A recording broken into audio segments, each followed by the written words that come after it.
කිසියම් වෙබ් අඩවියක වූ පිටු අතරින් මුලින්ම කියවීමට ලැබෙන වෙබ් පිටුව හෝම් පේජ් යයි හැඳින්වේ. ඉහත රූපයේ ඔක්ස්ෆර්ඩ් විශ්වවිද්‍යාලයෙහි හෝම් පේජ් එක දක්වා ඇත. මෙම පිටුවෙන් පටන්ගෙන අදාළ හයිපර්ටෙක්ස්ට් මත මවුසය ආධාරයෙන් ඔබට අනෙකුත් වෙබ් පිටුවලට යා හැකියි. බොහෝ ආයතනවල ප්‍රචාරක කටයුතු කරනුයේ වෙබ් එක ආධාරයෙනි. ඒ පුද්ගලයන් සඳහාද හෝම් පේජ් පවත්වා ගත හැක. හෝම් පේජ් යනු මුලින්ම පෙනෙන වෙබ් පිටුව විනා අනෙක් වෙබ් පිටු හා සසඳන විට විශේෂයක් නොමැත.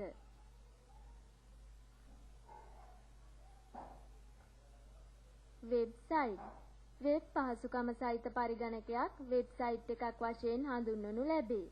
සැබවින්ම වෙබ්සයිට් එකක් යන්න පොතකට උපමා කළ හැකියි. පොතක් පිටුවලින් සමන්විත වන්නාසේම වෙබ්සයිට් එකක්ද පිටුවලින්ම සමන්විත වේ. මෙම පිටු පොතක පිටු ආකාරයටම ගන්නා අතර ඒවාට වෙබ් පිටු යයි කියනු ලැබේ. නමුත් එක් වෙනසක් ඇත.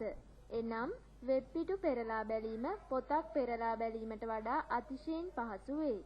මෙම පහසුකම ලැබී ඇත්තේ හයිපර්ටෙක්ස්ට් නැමැති සංකල්පය නිසාය. සැබවින්ම මෙසේ පිටු පෙරලා බැලීම ඔබේ පරිගණකය මත මෙන්ම ඈත පිහිටි පරිගණකයක වෙබ්සයිට් මතද සිදු කළ හැකියි. එය ආශ්චර්යමත් දෙයකි. වෙබ්සයිට් එකක් තුළ ඇති විවිධාකාර පිටු වෙබ් පේජ් ලෙස හැඳින්වේ.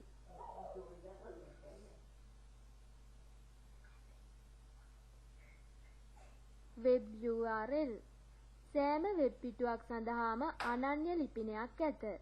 එම ලිපිනය Uniform Resource Locator URL නමින් හඳුන්වනු ලැබේ. URL එකක සම්මත ආකාරය පහත දැක්වේ.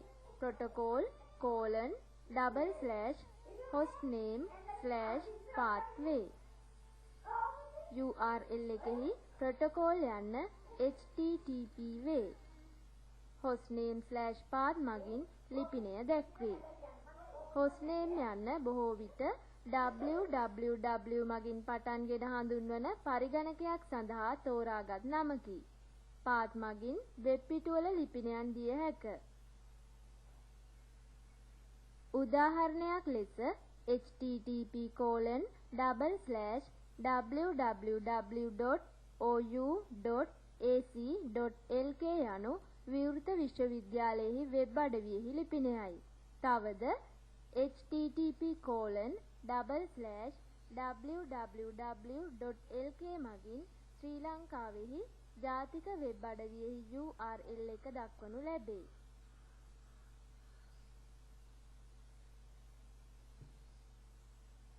හයිපර්ටෙක්ස්ට් වෙබ් පිටුවක් මත කිසියම් වූ වචනයක් මත මවුස් ක්ලික් කිරීමෙන් අදාළ තවත් පිටුවක් වෙත යා හැකි බව ඔබ දැනටමත් දන්නා කරුණකි. මෙසේ ගෙන යන්නේ කවුද? එම කාර්යය සිදු කරනු ලබන්නේ එක්තරා පරිගණක වැඩසටහනක් මගිනි. මෙම වැඩසටහනට Hypertext Transport Protocol HTTP යයි කියනු ලැබේ. HTML හා HTTP යනු එකට බැඳුණු සංකල්ප දෙකකි. නූතන වෙබ් තාක්ෂණයේ ප්‍රාණය රඳා පවතිනුයේ මෙම සංකල්ප දෙක මතය. වෙබ් තාක්ෂණය යනු අතිදැවැන්ත තොරතුරු ගබඩාවකි. හයිපර්ටෙක්ස්ට් නැමැති තාක්ෂණයක් භාවිතයෙන් අන්තර්ජාලය මත වූ පරිගණක සමූහයක් යා කර තැනූ පරිගණක ජාලය World Wide Web ලෙස හඳුන්වනු ලැබේ. www එක මත වූ පරිගණකවලට වෙබ්සයිට්ස් යයි කියනු ලැබේ. මේ අනුව අන්තර්ජාලය මත වූ සෑම පරිගණකයක්ම වෙබ්සයිට් එකක් වීමට අවශ්‍ය නැත. අන්තර්ජාලය මත වූ ඕනෑම පරිගණකයකට තමන් කැමති වෙබ්සයිට් එකක් කැමතිය හැකියි. මේ අනුව www යනු අන්තර්ජාලය මත වූ එක්තරා සයිට් වර්ගයක එකතුවෙන් තැනූ ජාලයකි. මෙම ජාලය මත වූ සයිට්ස් එකිනෙකට සම්බන්ධ කර ඇත්තේ හයිපර්ටෙක්ස්ට් නැමැති තාක්ෂණය මගිනි. HTML යම් ලියවිල්ලක් ලෝක ව්‍යාප්ත ජාලයකට ගැලපෙන පොදු පිළිවෙලකට සකස් නොකළහොත් එය වෙබ් පිටු තුලින් දකින්නට බැරිය. HTML හෙවත් Hypertext Markup Language ලෙස හඳුන්වන්නේ මෙසේ වෙබ් පිටුවක් සකස් කළ යුතු නිශ්චිත ක්‍රමයක් හෙවත් භාෂාවකටයි. එය පරිගණක භාෂාවකි. නමුත් ක්‍රමලේඛන භාෂාවක් නොවේ. මෙම භාෂාව ටිම් බර්නර්ස්-ලීගේ නිර්මාණයකි. HTML භාවිත කිරීම ඉතා පහසු කාර්යයකි. HTML ගොනුව සකස් කිරීමට Windows Notepad නම් මෘදුකාංගය ප්‍රයෝජනවත් වේ. දැන් මෙවැනි ආකාරයේ වෙබ් පිටුවක් නිර්මාණය කරන ආකාරය බලමු. මෙවැනි නිර්මාණයක් කිරීම සඳහා Notepad නම් මෘදුකාංගය උපයෝගී කරගත යුතුයි. පළමුව Start බටන් එක මත ක්ලික් කරන්න. Programs තීරුවට යන්න. Accessories තීරුවට යන්න. Notepad මත ක්ලික් කරන්න. HTML භාෂාව භාවිත කිරීමේදී පළමුව වරහන් තුල HTML ලෙස ටයිප් කළ යුතුයි. සෑම විධානයක්ම මෙලෙස වරහන් තුල ටයිප් කළ යුතුයි. වෙබ්සයිට් එක සඳහා ඔබ කැමති මාතෘකාවක් යොදාගත හැකියි. ඒ සඳහා head වශයෙන් tag එකක් අරඹන්න. එය තුල title ලෙස අලුත් tag එකක් ගන්න. දැන් අවශ්‍ය මාතෘකාව ටයිප් කරන්න. ටයිප් කර අවසන් වූ විට title tag එක වසන්න. ඕනෑම විධානයක් අවසන් කරන්නේ මේ ආකාරයට වරහන් යෙදීමෙන්. ඉන්පසු head tag එකද වසන්න. සයිට් එක තුලම යම් යම් දේ ඇතුළත් කිරීමට body ලෙස අලුත් tag එකක් අරඹන්න. එය තුලදී ඔබට අවශ්‍ය නම් සයිට් එක සඳහා background color එකක් ලබා දිය හැකියි. මාතෘකාව පිටුවේ මැදට ගැනීමට අවශ්‍ය නම් මේ ආකාරයට විධානය ලබා දෙන්න.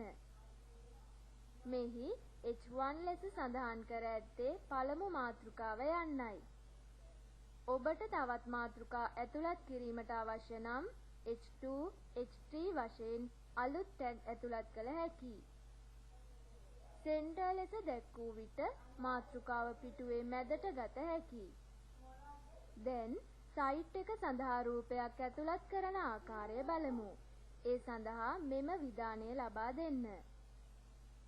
ඔබට අවශ්‍ය රූපය ලබා ගැනීමට එය ඔබේ පරිගණකය තුල පිහිටා ඇති ස්ථානය ලබා දිය යුතුයි. මෙහි කා ලෙස සඳහන් රූපය D පාටිෂන් එකේ වෙබ් නැමැති ෆෝල්ඩරය තුල තිබේ. රූපයේ දිග පළලද ලබා දෙන්න. රූපය මැදට ගැනීමට අවශ්‍ය නම් center ලෙස ලබා දෙන්න. දැන් center tag එක අවසන් කරන්න. දැන් අලුත් ඡේදයක් ටයිප් කිරීම සඳහා P ලෙස tag එකක් ආරම්භ කරන්න. එය තුල අවශ්‍ය දේ ටයිප් කරන්න. අලුත් ඡේදයක් ආරම්භ කිරීමට අවශ්‍ය නම් BR ලෙස tag එකක් අරඹන්න. එය තුල ටයිප් කරන්න. එම අකුරු බෝල්ඩ් කිරීමට අවශ්‍ය නම් B ලෙස tag එකක් ලබා දෙන්න. දැන් පිටුව සඳහා අවශ්‍ය කරුණු ලබා දී අවසාන නම් body tag එක අවසන් කරන්න. ඉන්පසු HTML tag එකද අවසන් කරන්න. ඉන්පසු ෆයිල් යටතේ save විධානය ලබා දෙන්න.